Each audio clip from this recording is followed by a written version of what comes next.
I tried blocking the light, so I'm just going to say that it's something magical. Sorry. Yeah, the lamp behind you does make it adds extra. Please. What else do you want me to do? Do you see any trash on my desk? Okay, commissioners, we are live and streaming. You can start your meeting. Well, hello, everybody. This is the Thursday, August 12th, 2021, Asheville Area Riverfront Redevelopment Commission meeting. I'd like to call this meeting to order. It is 4 o'clock, and I'm going to call roll call. David Brown. Present. Commissioner Sloan. Christy Quinn. Here. Buck Bragg.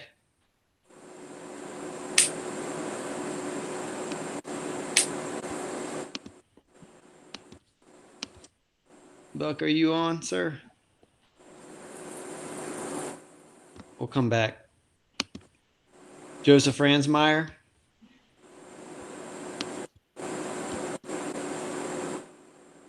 Councilperson Turner. Hey, I'm here. Thank you. Hey there. Tim Schaller. Here. Ben Williamson. I'm here. Jane Matthews. Jeremy Goldstein. Here. Wendy Whitson. Samantha Cole. And Debbie Giesen-Tanner. Here. All right. Buck, are you on the line? I see you there. All right. We're going to continue. We do have a quorum, so we can get going. Good afternoon. I'm Chair Darren Green, and I would like to welcome you to the August 12th, 2021 Asheville Area River Redevelopment Commission meeting. The purpose of the AARRC is to recommend to the city and county an overall policy for the continued development and sustainability of the regional riverfront.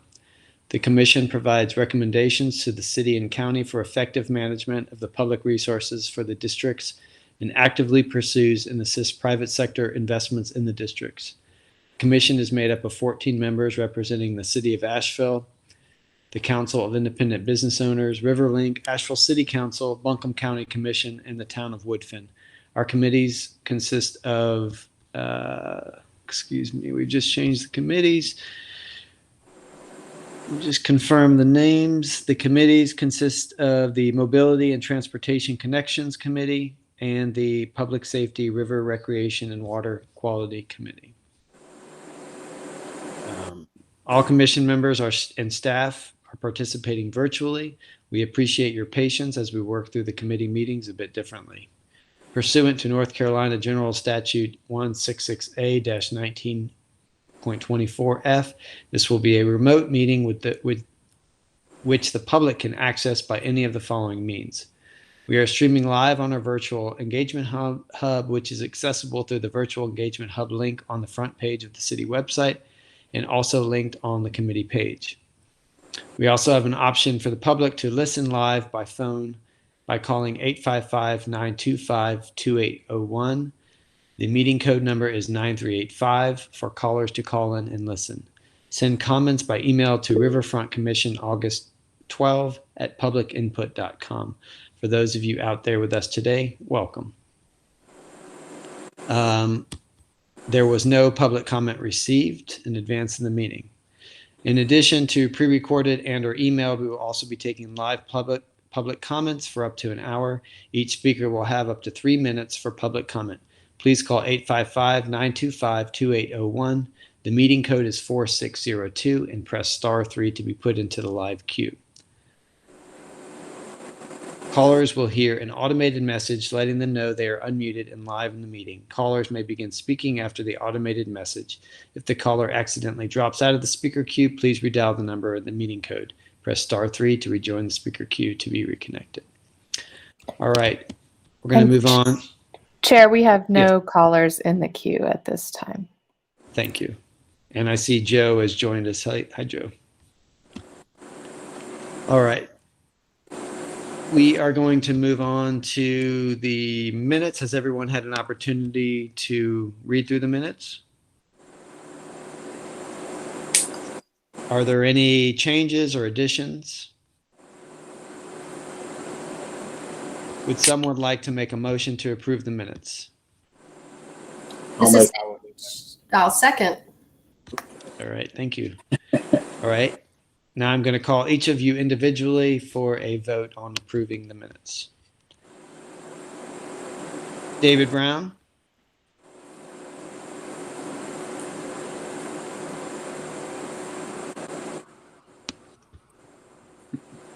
I'm sorry, David, I didn't hear you. David, do you approve the minutes? Oh, thank you. Christy Quinn? Approve. Buck Bragg?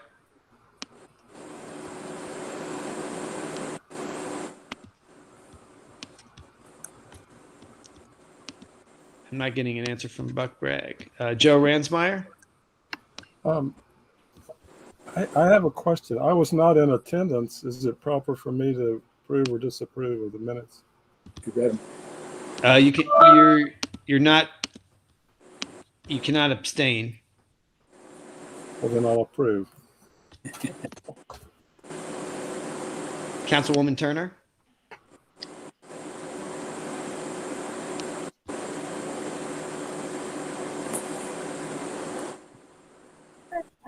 Yes, there it goes. I'm sorry, I'm having a mute button issue, but Okay, thank you.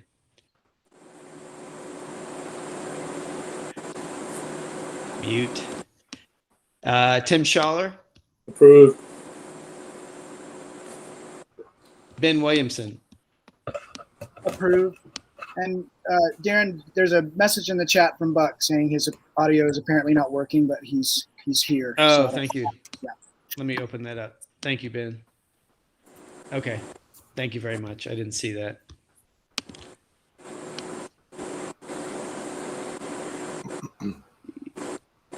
Jeremy Goldstein? Approved.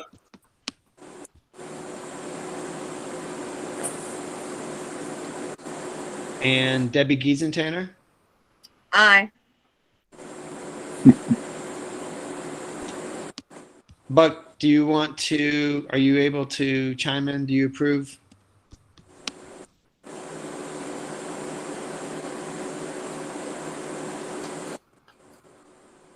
Well, we can move on. I vote aye as well. So the minutes are approved.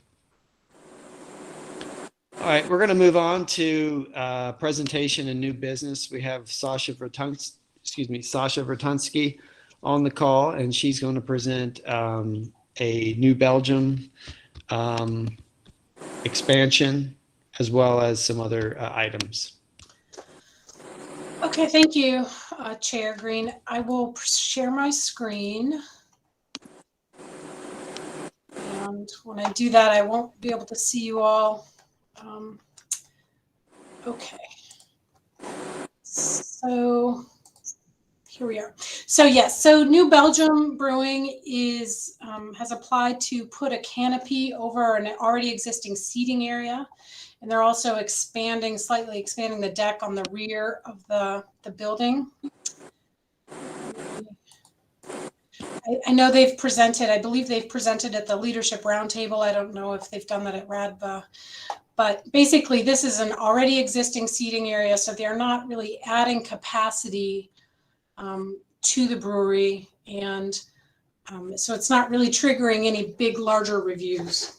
So this is really just we did have them go through design review though. As we're making other breweries go through similar reviews for when they're adding canopies and shade structures. So here's the site plan. And they're adding a bunch of landscaping around the area as well. You can see there is a small deck expansion here on one side.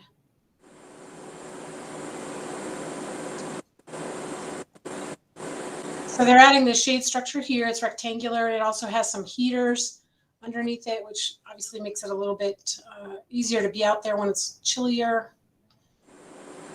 They've provided, materials in this packet. There's also a second shade structure over here on the side. And they're adding, I think the fire pit is already there. They're adding some seat walls. There's other views of it.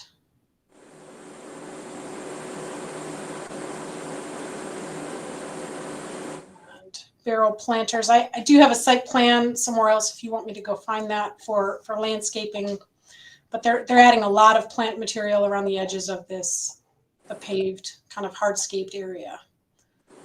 So, and that's pretty much it. I'm happy to, I know Stephanie shared with you all this impacts checklist. I'm happy to have this up or have the drawings up, and I can take questions or comments. This will be at the design review committee next Thursday for a formal review. And that's pretty much all I have. I mean, I think staff is supportive of it. It's really just, it's something they've explained to me that it's something they originally wanted to do when they first opened New Belgium, but it got, what we call value engineered out, basically, they kind of probably met budget and they couldn't keep going. So they're really just coming back and finishing this. And the other thing I should mention that maybe most of you know, that they are adding some tanks to the brewery itself. And those tanks were approved as a part of the conditional use permit back in 2012, 2013. So we are not going through a formal design review process with that because they basically will look like the other tanks that are there. And there's really not a lot in terms of design that could be done, or really anything. So just mentioning that in passing. So Chair Green, I don't know if you want to call on folks or if folks have any questions or comments. Sure. Does anybody have any questions or comments on this expansion? No, I think it looks good. I don't think there's a problem with that. Still, this is Sage, still being fairly new to design review with this board, or I'm sorry, not design review, project review. Is there anything, I was a little surprised that we were having to review just an additional kind of structure overhead. So what, is this just a requirement that any covered area be reviewed? Well, it's kind of a, if it was like, a square footage change of under 1,500 square feet, we wouldn't be bringing it, to the design review committee. When we start getting over 1,500 square feet in accessory structures or things like that, that's when we're reviewing them. So the threshold is kind of low. Thank you. Thank you. Thanks, Sage. Is there a dollar threshold for our review? No. Okay. No. Got it. Darren, I think this may have partly come about because of the need to have more outdoor space with the continuing pandemic. This was one thought I had. I mean, it may have been part of their original design, and I don't have any problem with it. I think it's attractive, and it is some additional decking there along the river side of the improvement. So I think it's in good taste. Agreed. David, you had your hand up. Just wondering what the material of the canopy is. Let's see. It's called this Shade FX canopy system, and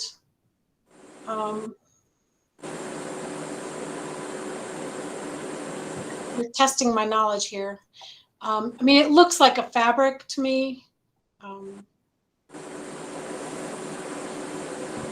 Well, that's what I was wondering with the fire pit that close, if it was some type of fire retardant material. I mean, it must be, and it is definitely going through fire review because they will. I mean, it doesn't show it here, but there's heaters under this shade structure. So maybe it's not fabric. Maybe it's or some sort of synthetic material that's not, fire retardant. Thank you. It may actually be a shade cloth that's not made to hold out water, but just to block a certain percentage of the sun.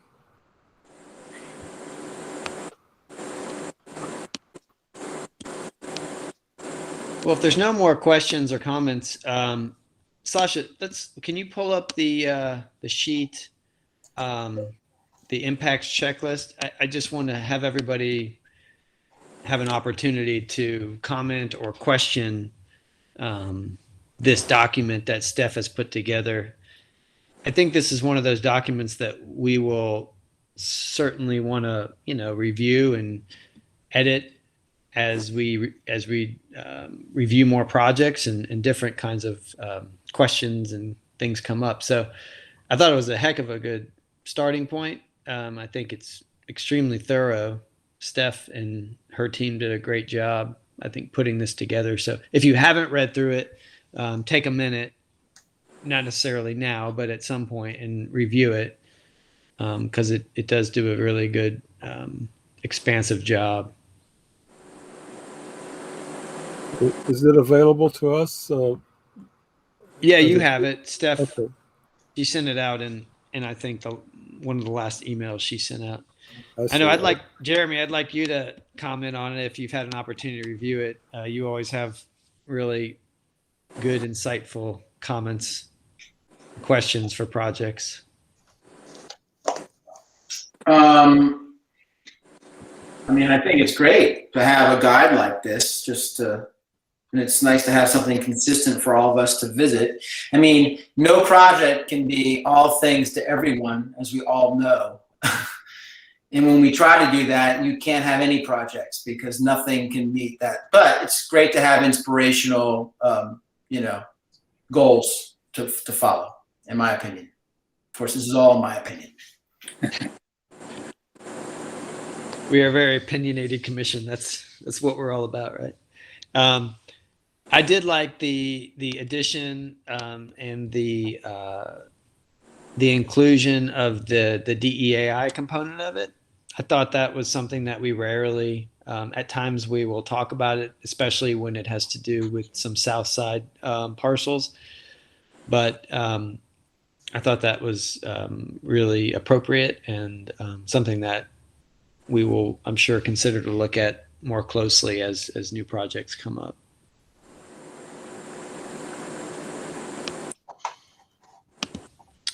Any comments, any additional comments or questions on the checklist? And feel free to add suggestions to myself or to Sasha or Steph.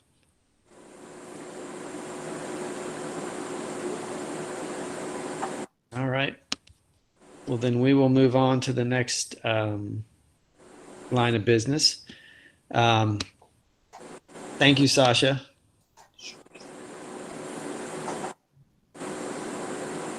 So hopefully you've all had a chance to review. I sent out a document. Sasha, maybe can you pull that up? Thank you. And it's just a very simple, again, I expect this to be a fluid working document that can be edited and added to. Nothing fancy, but I wanted to try to collect the committees, the purpose, the concerns, the goals into a document that we could all work off of.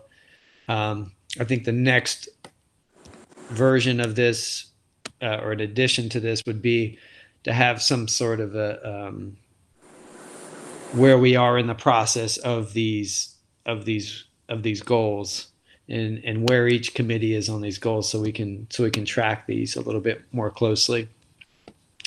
So I know that the Transportation Mobility Connections Committee has met, and I'd like to take this opportunity to give the floor to Tim to give us an overview of what that committee discussed, and that information will be added to that sheet. Thank you, Chairman Green. We had a meeting. David Brown was there, Samantha Cole, Christy Quinn, and I and Steph, and we began a discussion about parking, transportation, some of the outcomes that we'd like to get to. And we broke it down into two groups. We've been working for a little while, actually, Chairman Green and I, on the idea of a trolley between the museum and the River Arts District to alleviate some of the parking, get people down there in an easier way. So that committee will be Darren, myself, and Councilperson Turner, though she might not know that yet. She's on that group. Hopefully that's okay. There's another subgroup that's we're asking Patty Torno and Mike Sewell to be at-large members. Patty's done a lot of work with the floodplain situation, working with Biltmore Village, and she, living down there, she's gathered a lot of information. So she and Christy Quinn will dig into that just to find out how the city can alert us when roads will be open and closed, what's being done about the places that do flood. We did talk about keeping track of what's going on in the Greenway. The Greenway is wonderful, but there are issues, maybe needs for stop signs, for speed signs. So it was a good discussion. It was a good starting off point. We're meeting again on the 25th, and I think we'll get deeper into it. Thank you. Is there anybody else from that committee who'd like to add any other information?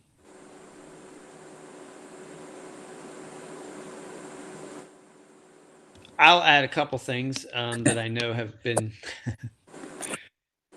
discussed, and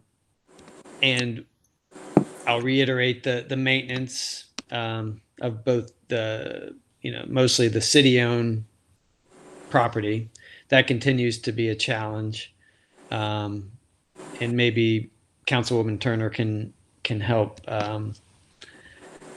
get that figured. Get a schedule more consistent with the maintenance along the Greenway. We've heard equipment is not operating properly, and that's led to some delays in the maintenance. I know certain private property owners are maintaining some city property along the Greenway to keep it nice. There continues to be graffiti issues, around the district, along a lot of the DOT under the bridge. There's the new retaining wall on Riverside Drive that has been tagged, and there's been no attention to that, to remove that graffiti. And as we all know, if you leave graffiti up, it invites more graffiti. And so I think we're going to be leaning on the city for help in continuing to help maintain those issues. Is the graffiti on public city-owned property or private property? Public. And I don't know who maintains the new retaining wall on right near Hill Street, but that's a good example. Then there's just a lot of graffiti on the DOT bridges. I mean, I think Christy and David had a discussion about that. They could probably answer. Yeah, I mean, because for private property, you get fined if you don't clean your graffiti off. Right. The city won't fine itself, but then again, the city may not be responsible or even able to take graffiti off state DOT property. So there's 3 different buckets there. That's true. Sage.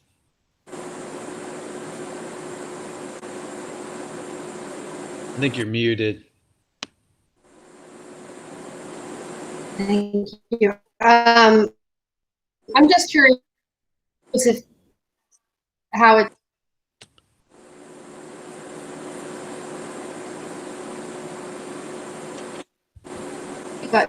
Sage frozen. We got to get you a better internet system.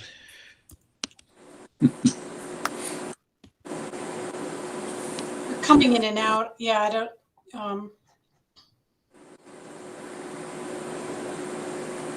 I didn't hear anything she said. Did anybody else hear what she said?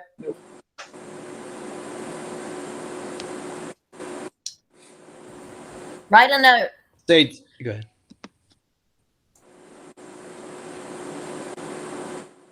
Go ahead, Christy. I was just Sage, feel saying, free to write put a it in the note. chat.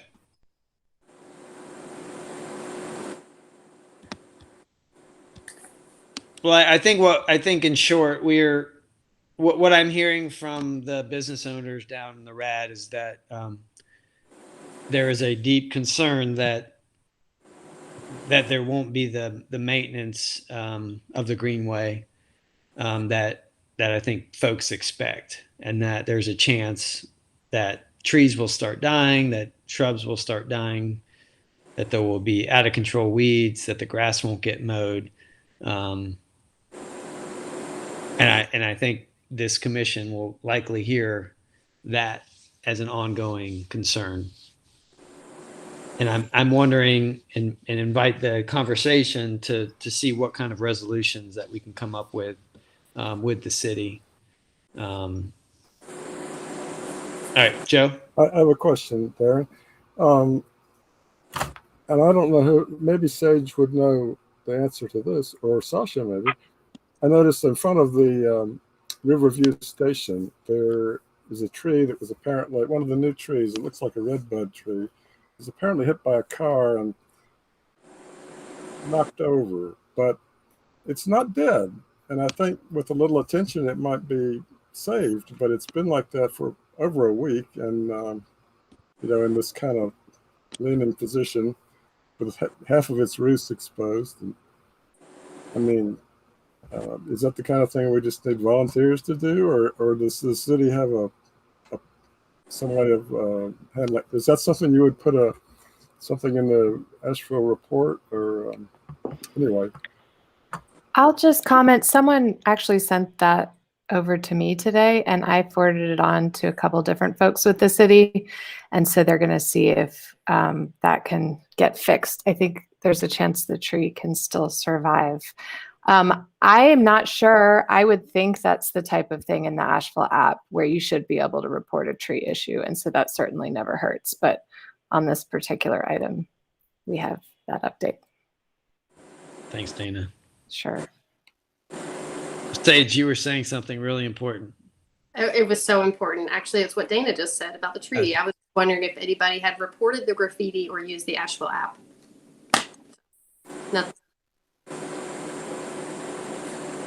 I'm not sure if the app has been used to notify folks. It's a great tool. I mean, it tracks the conversation, moves it through the departments. You get a response when it's been completed. So if I drive by and see it, I'll try. But if you see it before me, start an Asheville app entry. I have used it before for usually reporting water leaks and things like that, where I see, but it's a good idea. It usually gets a response quite quickly. One thing is that it'll say that it's been resolved, and that doesn't really mean it's been fixed. It just means they've assigned someone to see about it. So anyway, once I got past that, it works. And I think, Sage, you were off the line, but I had said that my belief from having conversations with business owners in the district primarily is that there's going to continue to be a concern on the maintenance of the greenway, and anything that you can do to relay that message to city council would be greatly appreciated. So much has been invested, not only money but time and effort. And there was Patty Torno, for example. She put together it wasn't, I don't think, a fundraiser, but people have purchased private trees to plant along the greenway.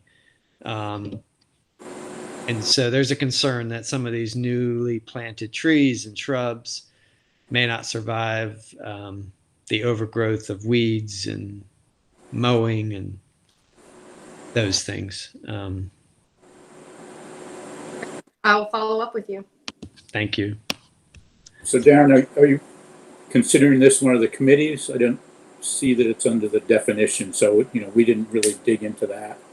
I mean, I think I don't know that it's a committee issue, but I think it's I think it's just an overall discussion for this group to have, because there's other parts of the district that, for instance, the Klingman Avenue median and roadway there has been maintained by RADBA every year at the at the cost of, I don't know, Patty will tell me, $2,500 a year or something for the past 10 years. And so those are all, our dues, $100 a year dues pay for that. So we want that money back. We want that money back. No, I think, I just think there's a concern there that the same type of thing could inevitably happen, and we just don't have the funds to maintain that large of a piece of land. And people are clearly using it and enjoying it, and it's a real asset. And so we don't want to see this asset not maintained.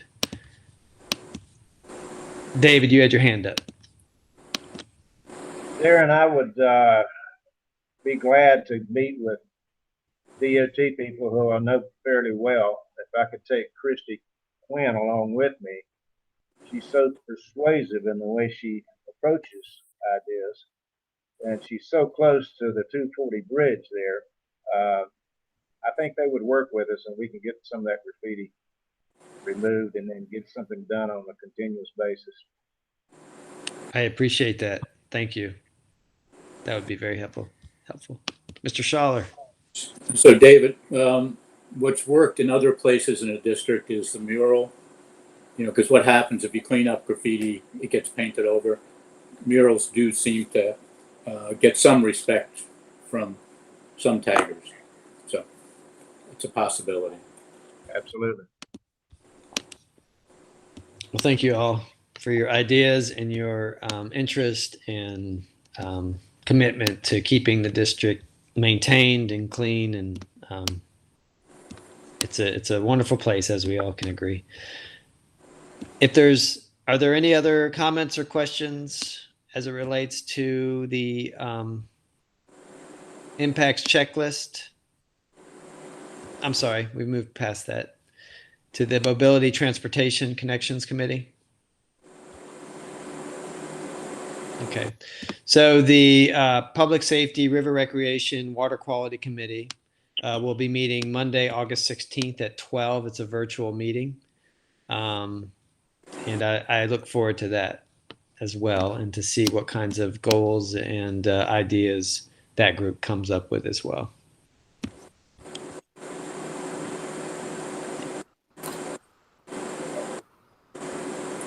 Darren, Jeremy, yeah. The Close the Gap group is having they're interviewing people. It was Tuesday and then again Saturday. They're asking people to volunteer for a 2-hour shift to interview people who are using the Greenway as a way of gathering information and confirming how it's being used and how it's valuable to people. So I can post a link to that where you can sign up if anyone is interested. Can you explain to the group the what did you call it? It's not the missing mile. What do you call it? Close the gap. Close the gap. Okay. Joe, you went silent. You're on mute, bud. It's kind of morphed out of the Greenway Master Plan Committee and the Accessibility Committee and the Transportation and Pedestrian group.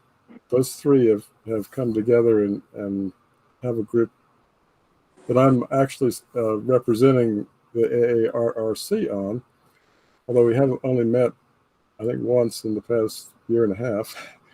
But I did get an email saying that they're seeking volunteers, and you can sign up for a 2-hour shift to interview people on the Greenway. who are using the Greenway. They have a need to, or a desire to find more information about who's using it, and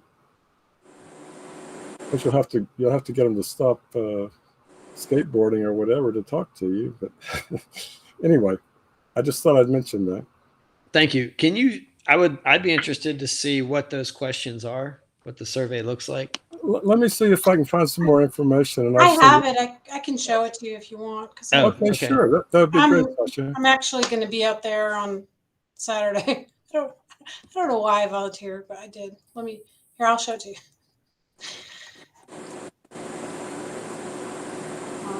Let's see. So this is that's the schedule. So there are some blanks here, and this is from a few days ago. But so they do probably still need people. And this is what the survey looks like. Can y'all? Is that big enough for you? Let's see. Okay. Where did you start? How did you travel to and from the trail? How are you traveling today? Purpose? Why are you? How many minutes? How often do you use it? Primary activity? How much will you spend, do you think, if you stop and go to a restaurant or bike rental?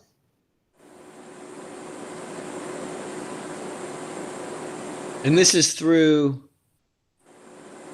who's it through? Is it through a commission? It is through Close the Gap, which is a city. And I guess it sounds like from what Joe is saying, there's a partnership with some other organizations. Okay. Yeah, so. Well, I know it's Lucy Crown from the Greenway Commission and the Barb Mee from the, is it transportation? Yeah, they're both in transportation. Mm-hmm. Yeah, they're both involved, and okay, and also the Americans with Disability. That's also part of it. Okay. Well, thank you for sharing that. Sure. Let's move on to the design review board. I know, Jeremy, you have pleaded with, getting some feedback. There we go. Jeremy, you have pleaded with this group to add one more member to the design review board. What can you tell us about the board? Have you met since our last meeting? I'm pretty sure we have. We had a meeting in July. What did we review? We did the was it the Riverlink property that we did then, or no? Pretty cool project. We did the Moxie Hotel. We've done the next to the Aloft. We had a pre-look at a pretty cool project, interesting project downtown on Millard, right?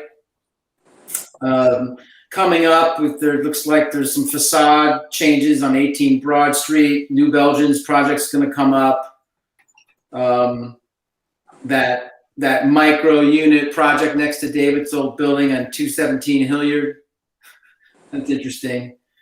A little nothing on the river though. Doesn't look like it's coming up in the next meeting. But I just thought it'd be nice to have for river perspective on that, full slate of river people on that review. But yeah. Thank you. And Sage, it's my understanding that this new design review board is going to be reviewed by City Council within the next couple months. Can you expand on that at all? I don't have any details to share yet, but in general, I mean, maybe Sasha has more because she's led on this, but in general, I do expect it to come to us, I believe in September, we have it slated, and it could open up anything, frankly. I don't know if there's been some existing parameters design. I haven't seen any kind of reporting out yet. I've just got my own little list building. Thank you. I'm happy to talk, Chair, if you want me to. Sure, please. It was really under the city update, but that's fine. We can blend them. So yeah, staff is coming back to City Council with an update, like a 6-month update on the hotel regs at September 14th meeting. And we will kind of let them know about any issues that are going on. and kind of let them give us direction. And then if we were going to, and really there's not a lot of issues, frankly. I mean, one issue is some definitions around extended stay and how we define that.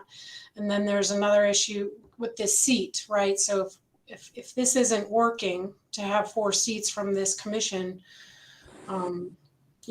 should it change? And I think if before we go back to city council with any definite recommendations, we would come to you all and talk with you about it. So we're just really giving a kind of a high level overview to council in September and letting them tell us where they want to go. And if you all have concerns and would like to reach out to me in the meantime, please do so. Discussion. Thank you.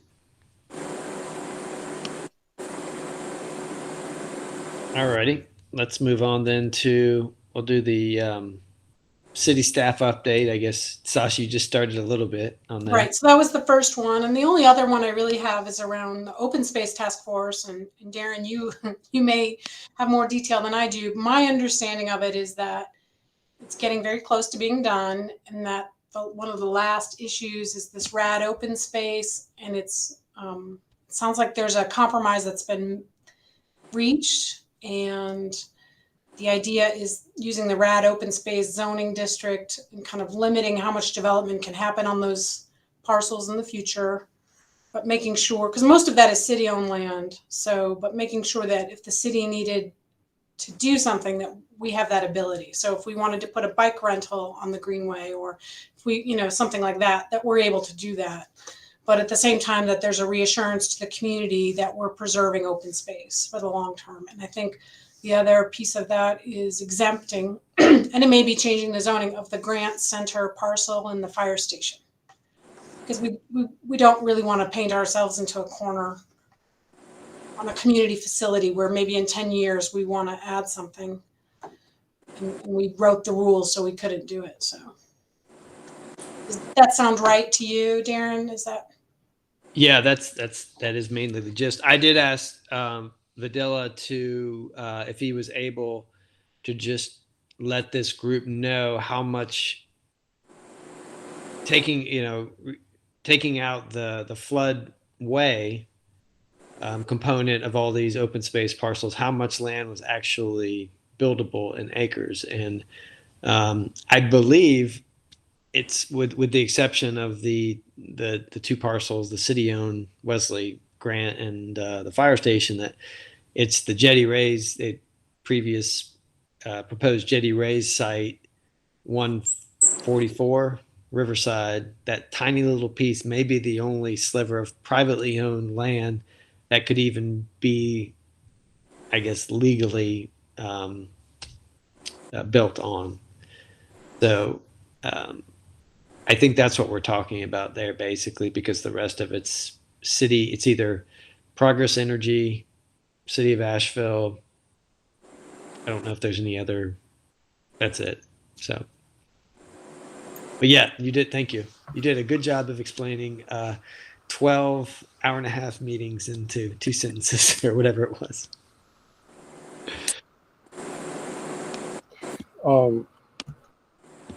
Darren, when Stephanie talked about this at our leadership roundtable, she felt like there was likely to be a consensus not to add it to the RAD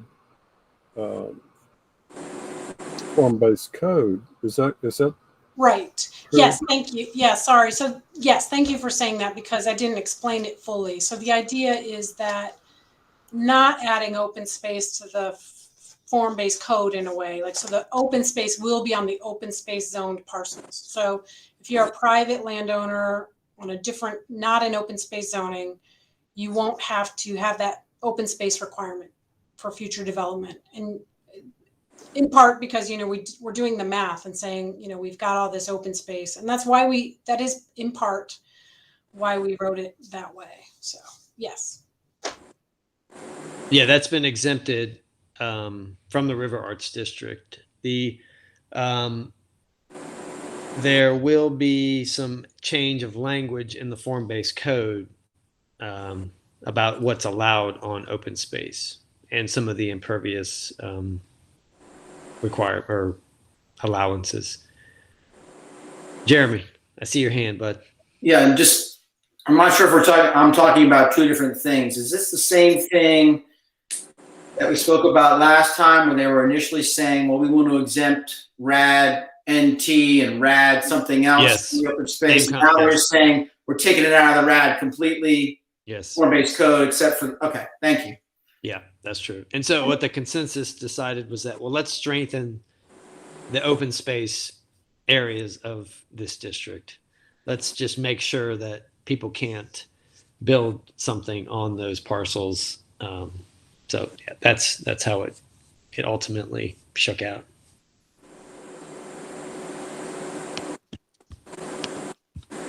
Sasha, what else do you have in your update? I don't have anything else, actually. Okay. I don't see Peyton on the call for a county update. So we'll skip that. And then next up is Councilwoman Turner. Do you have an update? Well, the update about the hotel review was one of the things. I'm not sure if everyone's heard, but this coming Tuesday, the county commission will hear about and vote on a potential indoor mask requirement for the county. And I think I can say this publicly. We already have support for this on council. We were waiting to align partnership with the county. And now that that has happened, the city will also align and do the same. So that could be as early as next Tuesday. If you want, you can email city council and county commissioners to encourage them to vote yes. Other things, it's during the summer, we only meet once a month. So there isn't a ton of activity. Some of the other things we're working on are the big projects over in Charlotte Street and such. So nothing really near the river.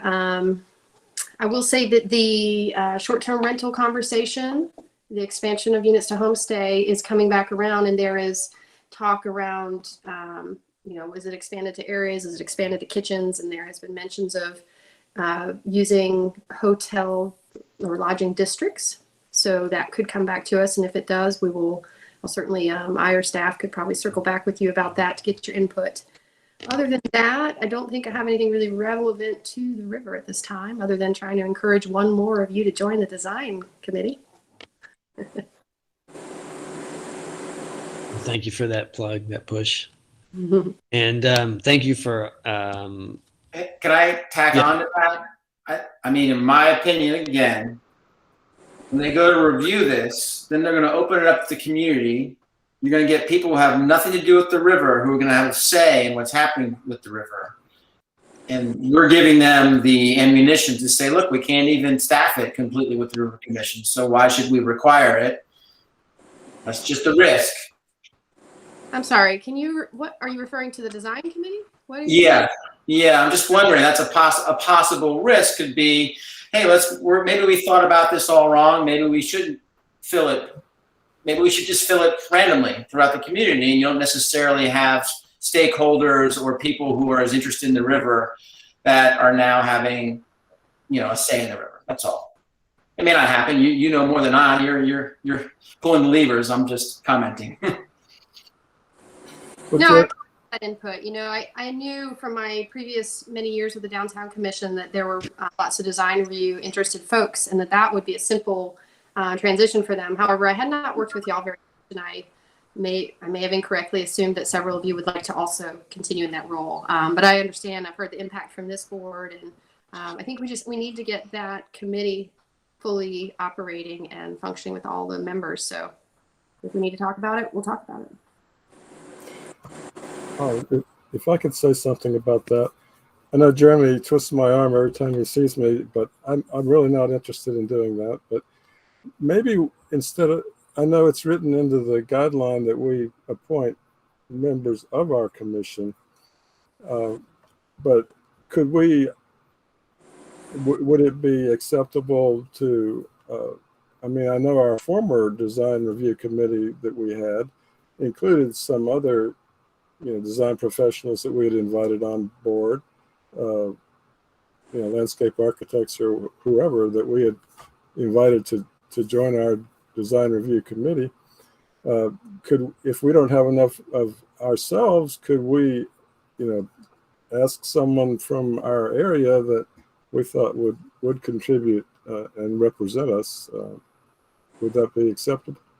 I mean, I think that's one of the ideas that came up before. And I know some counselors, particularly myself, were concerned that with so much change in the moratorium and, essentially going from a completely controlled environment where even, a few number of rooms was reviewed by council, there was some concern that passing off the appointment of those seats that would review those hotels was too far removed from council. So we, relinquished control, gave it some guidelines, but I know I was concerned, and I thought that I, was supporting y'all in this, that you wanted to maintain the design review amongst yourselves.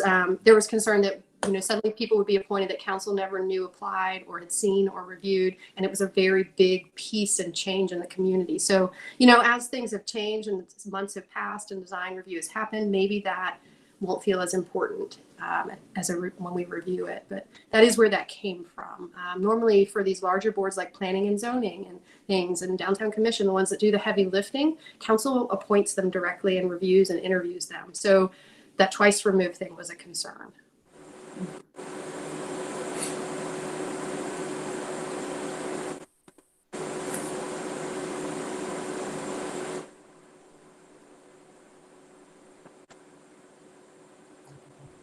I see you, Tim. Go for it. Okay. So I agree with Joe. I mean, on our little committees, we put people at large, and I get it. It'd be nice to have it this way.